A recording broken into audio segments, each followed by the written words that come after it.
আপনাদের জ্ঞাতার্থে আবারও বলতেছি, আমাদের তেজগাঁ কলেজে নিছক একটা ছোট্ট একটা ঘটনা, এটা এত আহামরি বড় কোনো ঘটনা ছিল না, যেটাকে অনেক ফলাও করে প্রচার করা হচ্ছে। ক্যাম্পাসে চলতে গেলে ছোট ভাই বড় ভাই একসাথে চলতে গেলে ধাক্কাধাক্কি লাগে, হালকা ধাক্কা থেকে বড় ভাই চিনে ফেলছে, এই তুমি তো ছাত্রলীগ করতাম, এই আমি ছাত্রলীগ করতাম তো কিসে, আমি এখন এনসিপি করি। একটা ছোট ভাই তার বড় ভাইয়ের সাথে বিহেভিয়ার এমন ছিল। তারপরে বড় ভাই বললো যে তার মানে ছাত্রলীগ করছে এখন সব মাপ, আচ্ছা ঠিক আছে যাও, কাঁধে হাত দিয়ে বললো আচ্ছা ঠিক আছে।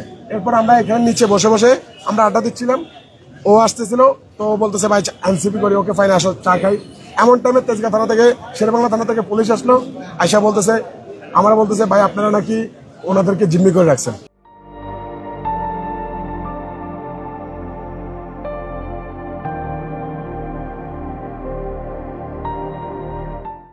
আমি বলতেছি ভাই জিম্মি কি জিনিস সেটাই তো বুঝলাম না, এসব ওয়ার্ড তো আমাদের সাথে যায় না। দেখলাম ও, আমি বললাম দেখো আমাদের সামনে, তো ওরা আমাদের সামনে থেকে বললো যে ভাই আপনাকে নাকি এসে, পরে বলতেছে আমাদের কেন্দ্রীয় নেতাদের আছে। পরে ওরা কোথা থেকে একটা ফোন আসলো, ওরা বললো যে তুমি চলে যাও, ওরা এখান থেকে ওরা হসপিটাল নিয়ে গেছে। নিয়ে যাওয়ার পরে আমি আপনাদের মিডিয়ার মাধ্যমে শুনলাম ওর নাকি মাথা পাড়ছে। ভাই আমি আপনাদের সামনে চ্যালেঞ্জ ছুড়ে দিলাম, যদি মাথা পেটে থাকে তাহলে আমার কেন্দ্রীয় সংসদ আমার নামে যে সিদ্ধান্ত দেবে আমি সেই সিদ্ধান্ত মাথা পেতে নেব। আমি আপনাদের চ্যালেঞ্জ ছুড়ে বললাম ওর মাথা ফাটে নাই, এরকম কোনো ঘটনা আমার ক্যাম্পাসে ঘটে নাই, একেবারে সম্পূর্ণ নিচক একটা ঘটনা। এটা ভাই এত বড় করে দেখার কিছু নাই ভাই, ছোটখাটো একটা ব্যাপার। ওরা যেমন কোনো কিছু হলে বলে যে রাজুতে চলে আসেন, আর ঠিক আমাদের এখানে আমরা দেখলাম ওদের একটা আইডিতে ওরা এইভাবে বলতেছে সবাই ফার্মগেটে চলে আসেন। ফার্মগেটে এরকম কোনো কিছুই ঘটনা যার জন্য আপনার সংবাদ সম্মেলন করতে হবে, আপনার বিক্ষোভ করতে হবে, এরকম কোনো ঘটনাই ঘটে নাই ভাই। মানে ক্যাম্পাসে আমি আবারও বলতেছি, ক্যাম্পাসে চলতে গেলে বড় ভাই ছোট ভাইয়ের মধ্যে হালকা ধাক্কাধাক্কি হতে পারে, যদি আমাদের এখানে অনেক বড় ক্যাম্পাস, অনেক স্টুডেন্ট, এতটুকুই। এটা যেখানে শেষ হয়ে গেছে, ব্যাপারটা শেষ, এটা নিয়ে কোনো কথা নাই। আমরা কিন্তু একসাথে চা খাওয়ার জন্য বেরোচ্ছিলাম, তখন পুলিশ আসলো, পুলিশ এসে বলতেছে আমাদেরকে কেন্দ্র থেকে ফোন দেওয়া হয়েছে, তাদেরকে নাকি এইভাবে করা হয়েছে। ভাই কোনো কিছুই ঘটে নাই, অথচ এটা তারা অনেক বড় কিছু বানিয়ে ফেলছে ভাই। তিনি কি সাবেক ছাত্র নাকি বর্তমান ছাত্র? আপনাদের সে ছাত্রলীগের একজন সক্রিয় কর্মী, তেজগাঁ কলেজের ছাত্রলীগের একজন সক্রিয় কর্মী। এখন সে ভুল পাল্টে সে এনসিপি হয়ে গেছে, তারে বলতেও পারবো না যে তুমি তো ছাত্রলীগ করছো। আমাদের এখানে এনসিপির কোনো কমিটি নাই, মানে আমাদের তেজগাঁ কলেজে এনসিপির কোনো কমিটি নাই। সে বলতেছে সে এনসিপির কমিটি আছে আপনার তেজগাঁ থানাতে, এখন তেজগাঁ থানাতে সে এনসিপির কোন পোস্টে আছে সেটা পর্যন্ত সে উল্লেখ করতে পারে নাই। ভাই আপনার ইস্যু খোঁজ করার জন্য, ভাই এটা কোন ধরনের মব? ক্যাম্পাসের নিছক একটা ছোট্ট ঘটনা, এটাকে এমন ভাবে ফলাও করে প্রচার করে, এমন ভাবে ইস্যু তৈরি করতেছে। ভাই এই ইস্যুটা এগুলোর মানে কি? আমরা এখন সবাই বাসা বাড়িতে চলে যাওয়ার কথা, কিন্তু এই যে এরকম একটা মত তৈরি করে আমাদেরকে এভাবে বসায় রাখছে, তারা সংবাদ সম্মেলন করবে, তারা কি করবে, বিক্ষোভ করবে, এরকম কোনো কিছু করে না। ভাই আপনার ইস্যু যদি দরকার হয়, আপনারা যে চাঁদাবাজি করছেন ভাই, এটা তখন জানে, মানে জনগণ জেনে গেছে ভাই। আপনারা 5ই আগস্টে আপনারা যান কক্সবাজার ঘুরতে, ভালো কথা ঘুরতে যান, এটা আবার গোপনীয় ভাবে রাখার দরকার কি? আপনাদের সংগঠন আপনাদেরকে শোকজ দিচ্ছে, আপনারা এখন এইগুলো ঢাকার জন্য সামান্য একটা নিচুক ঘটনাকে আপনারা অনেক বড় করে নিয়ে নিছেন, আপনাদের জন্য সাংবাদিক সম্মেলন ডাকতেছেন, আপনাদের জন্য বিক্ষোভ করতেছেন, এরকম কোনো ঘটনাই ঘটে নাই ভাই। খুবই নিচুক একটা ছোট্ট একটা ব্যাপার ভাই। ক্যাম্পাসে আপনারা যখন ভাই আপনারা সাংবাদিক ভাইরা আপনারা চলার পথে আপনারা একজনের সাথে ধাক্কা গেলে আপনারা সরি বলে দেন, ব্যাপারটা এখানে শেষ। তার মানে কি আপনারা কি আরেকটা কয়েকটা সাংবাদিককে ফোন দিয়ে আনেন যে আমার সাথে অন্য ধাক্কা গেল কেন?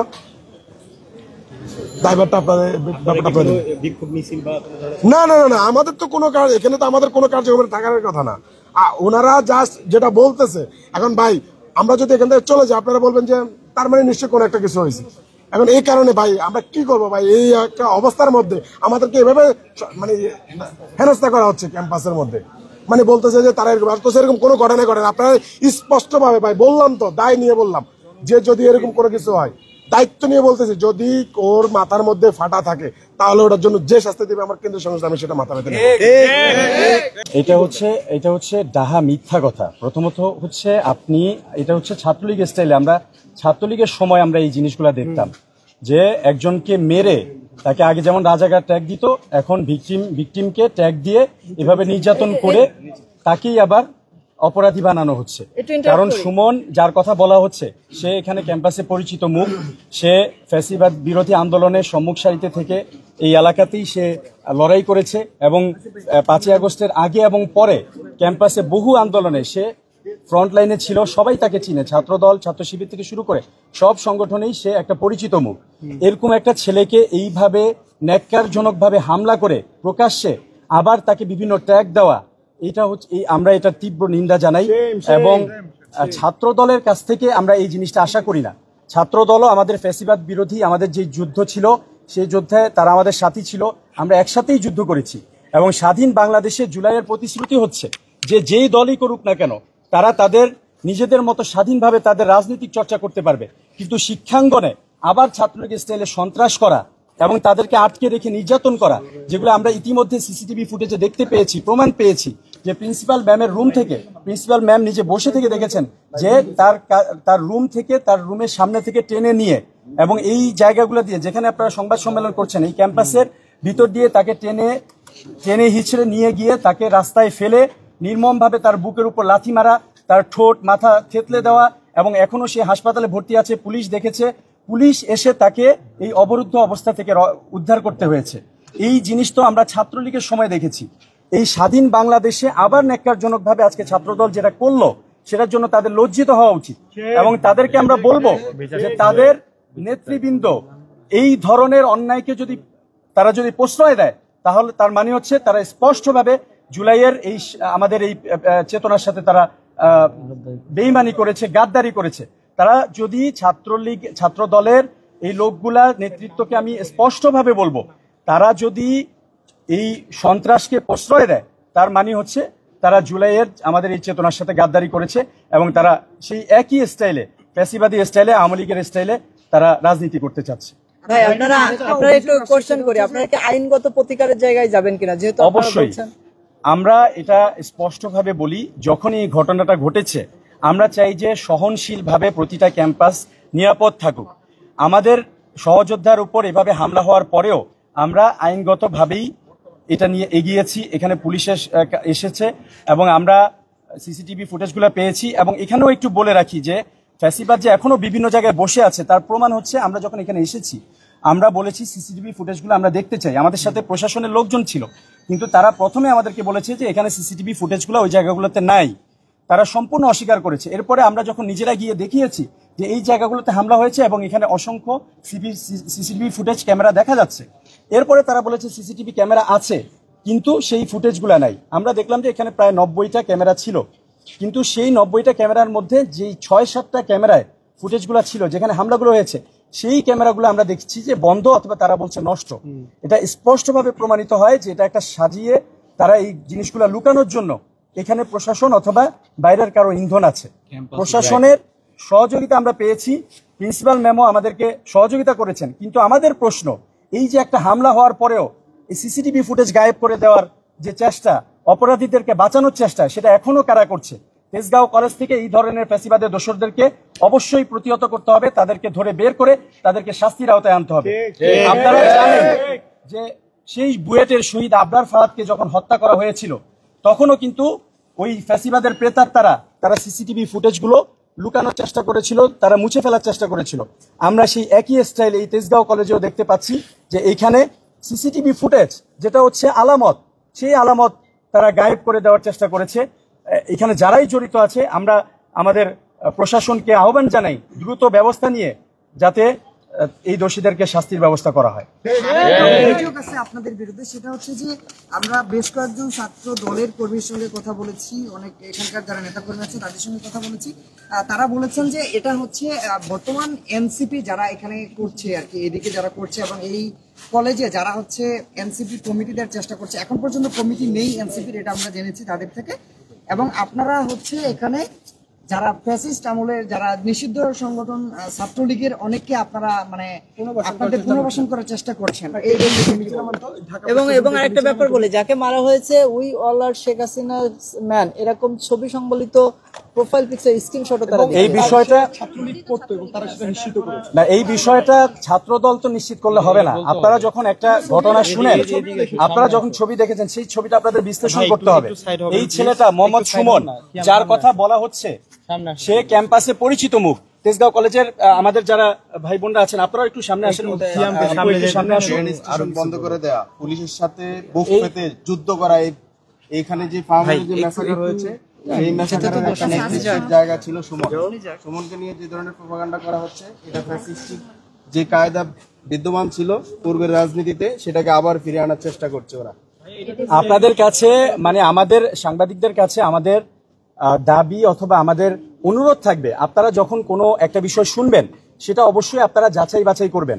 কারণ এই সুমন, হ্যাঁ আমরা স্পষ্ট আমাদের যাচাই বাছাই করার অনুরোধ করছি। দেখেন আমরা তো স্পষ্টভাবে বলছি যে যেই সুমন যাকে আজকে আঘাত করা হয়েছে, সে এই ফ্যাসিবাদের 5ই আগস্টের আগে ও পরে স্পষ্টভাবে রাজপথে থেকে সক্রিয়ভাবে ফ্যাসিবাদের বিরুদ্ধে লড়াই করেছে, এবং সেটা এই ক্যাম্পাসের সবাই জানে, ছাত্র দলেরও সবাই জানে, ছাত্র শিবিরেরও সবাই জানে, এবং সে এটা প্রমাণিত। এরকম না যে সে আজকে হঠাৎ করে লুকিয়ে ক্যাম্পাসে এসেছে আর ছাত্রদল তার উপর হামলা করেছে। এই ধরনের ব্লেমিং যে তারা করলো, এর মাধ্যমে তারা প্রমাণ করলো যে তারা আসলে অপরাধীদেরকে প্রশ্রয় দিতে চায়। তারা সেই ফ্যাসিবাদী স্টাইলেই যারা তাদের বিরোধী মত আছে অথবা অন্য কোনো রাজনৈতিক যারা চর্চা করতে চায়, তাদেরকে সেই সুষ্ঠু চর্চা তারা করতে দিতে চায় না।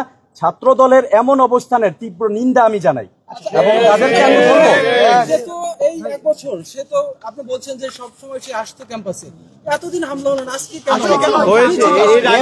আমি বলি আপনাদেরকে স্পষ্টভাবে প্রমাণ সহকারে বলি যে এর আগেও আমরা এখানে বিভিন্ন ধরনের কর্মসূচি চালিয়েছি।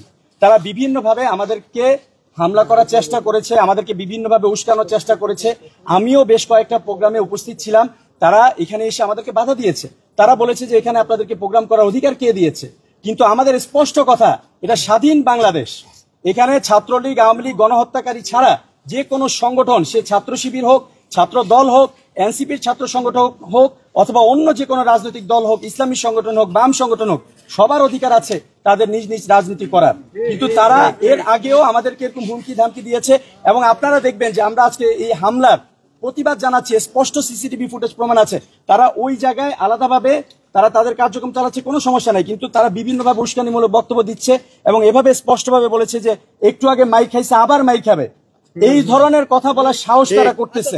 তার মানে এটা তো স্পষ্টভাবে প্রমাণিত যে তারা ফ্যাসিবাদের দোষী। আক্রমণ করছে, এরা এর আগেও করছে। এখন আবার বলছেন যে প্রমাণ আপনাদের কাছে আছে, তার বিষয়টা কি? বিষয়টা হচ্ছে যে সিসিটিভি ফুটেজ যে 6-7টা ছিল, আমি তো আপনাদেরকে স্পষ্টভাবে বললাম, যখন আমরা এসে বললাম যে আমরা সিসিটিভি ফুটেজগুলো চাই, কারণ এটা আমাদের আলামত, এবং আমাদের সাথে প্রশাসনের লোক ছিল, তারা প্রথমে বলেছে, এবং আমি এখন যে কথাগুলো বলছি এগুলো সব রেকর্ডের প্রমাণ আমার কাছে আছে। যখন আমরা বলেছি আমরা সিসিটিভি ফুটেজগুলো চাই, তারা প্রথমে বলেছে এই সিসিটিভি ফুটেজগুলো নাই, এই জায়গায় সিসিটিভি নাই। এরপরে আমি নিজে গিয়ে সেখানে দিয়ে যখন দেখেছি যে ঘটনাস্থলে ক্যামেরাগুলো আসছে, সেগুলো ভিডিও করে এনে দেখিয়েছি যে এখানে তো সিসিটিভি আছে। তখন তারা বলছে সিসিটিভি আছে, কিন্তু এই ফুটেজগুলো নাই, এই ক্যামেরাগুলো নষ্ট। এরপরে আমরা যখন রুমে গিয়ে দেখেছি যে 90টা ক্যামেরা, তার মধ্যে এই স্পেসিফিক যেই 5-7টা ক্যামেরার মধ্যে ঘটনাটা ঘটছে, সেই ক্যামেরাগুলাই তারা নষ্ট অথবা এই জিনিসগুলো বলছে। অবশ্য পরবর্তীতে তারা বলছে যে তারা চেষ্টা করতেছে এগুলো কোনোভাবে রিকভার করার। কিন্তু আমাদের প্রশ্ন হলো, এই যে প্রশ্নবিদ্ধ আচরণ, প্রথমে বললো সিসিটিভি নাই, তারপরে যেই জায়গাগুলোতে ঘটনা ঘটছে সেই স্পেসিফিক সিসিটিভি ফুটেজগুলো নষ্ট অথবা বন্ধ হয়ে আছে, এটা তো প্রশ্নবিদ্ধ। এরপরে যেটা হয়েছে, আমরা কিছু ফুটেজ পাইছি যেটা সরাসরি ওই জায়গার না, কিন্তু এই যে রোড দিয়ে ঢুকতেছে, সুমনকে যে টেনে নিয়ে যাচ্ছে, তাকে যে প্রিন্সিপালের রুম থেকে, সরাসরি প্রিন্সিপালের রুম থেকে যে তাকে কাঁধে হাত দিয়ে ওই ছাত্রলীগ স্টাইলে, ভাই চল তোর সাথে কথা বলি, ওইভাবে করে যে বের করে নিয়ে যাচ্ছে, এই ফুটেজ আমরা পেয়েছি। একবার সম্পূর্ণ যে মারছে সেই সিসিটিভি ফুটেজগুলো এখনো আমরা পাই নাই। কিন্তু আমরা প্রিন্সিপাল ম্যাম এবং প্রশাসনকে আমরা বলেছি যে এটা কখনোই হতে পারে না যে 90টা ক্যামেরা আছে, স্পেসিফিক এই 7টা ক্যামেরা নষ্ট হয়ে যাবে, এটা হতে পারে না, এটা শেষ দেখে ছাড়বো। সর্বশেষ প্রশ্ন, সেটা হচ্ছে সুমন কি জাতীয় নাগরিক পার্টি অথবা বাংলাদেশ গণতান্ত্রিক ছাত্র সংসদ অথবা নাগরিক পার্টির সাথে সে কি কোনোভাবে জড়িত? সে কি নেতাকর্মী? উনি আমাদের একবারে নাগরিক কমিটি থেকে শুরু করে শুরু থেকে আমাদের সহযোদ্ধা, আমাদের সাথে একবারে শুরু থেকেই আমাদের প্রতিটা কার্যক্রমে সে আমাদের সাথে আছে এবং তেজগাঁও কলেজে আমাদের সংগঠন সংগঠিত করছে। কাগজপত্রেও সে নাগরিক কমিটির আমাদের 4 নম্বর সদস্য। নাগরিক কমিটি, নাগরিক পার্টি নাকি? নাগরিক পার্টির না, পার্টি না। এখানে একটা জিনিস বলি আর কি, যে সুমন 5 না প্রোফাইল, আমি আবার বলি, প্রোফাইল পিকচারে আপনাদেরকে আমি আবারও অনুরোধ করেছি, সুমন এই এলাকায় এবং তেজগাঁও কলেজে একটি পরিচিত নাম। ফ্যাসিবাদের বিরুদ্ধে সে সামনের সারিতে থেকে নেতৃত্ব দিয়েছে এবং এগুলা স্পষ্ট প্রমাণ ভিডিও, আপনারা যেমন যাচাই বাছাই করতে চান আমরা সেটা আপনাদেরকে দিতে পারবো। এই যে কোনো ছবি এডিট করে অথবা কোনো কিছু বলে হঠাৎ করে যাকে ছাত্র দলের এই লোকগুলা হামলা করলো, আবার তাকেই যে ভিকটিম ব্লেমিং করছে, এই একই কাজ ছাত্রলীগ করতো। একইভাবে ছাত্র শিবির বলে জামাত শিবির বানিয়ে, রাজাকার বানিয়ে আমাদের উপর নির্যাতন করা হতো এবং শহীদ আবরার ফাহাদকে বুয়েটে এইভাবে একইভাবে শিক্ষাঙ্গনে প্রতিটা শিক্ষার্থীদের উপর ছাত্রলীগ নির্যাতন করেছিল। একই স্টাইলে যদি ছাত্র দল এখন যদি নির্যাতন করতে চায়, তাহলে বাংলাদেশের ছাত্র সমাজ অবশ্যই তাদেরকে প্রতিহত করবে। এখনো বলছি, ছাত্র দলকে আহ্বান জানাই, আপনারা সন্ত্রাসীদেরকে প্রশ্রয় দিবেন না। ফ্যাসিবাদী আমলে আপনারা আমাদের সহযোদ্ধা ছিলেন। এই 5ই আগস্টের পরে বাংলাদেশ নতুন ভাবে স্বাধীন হয়ে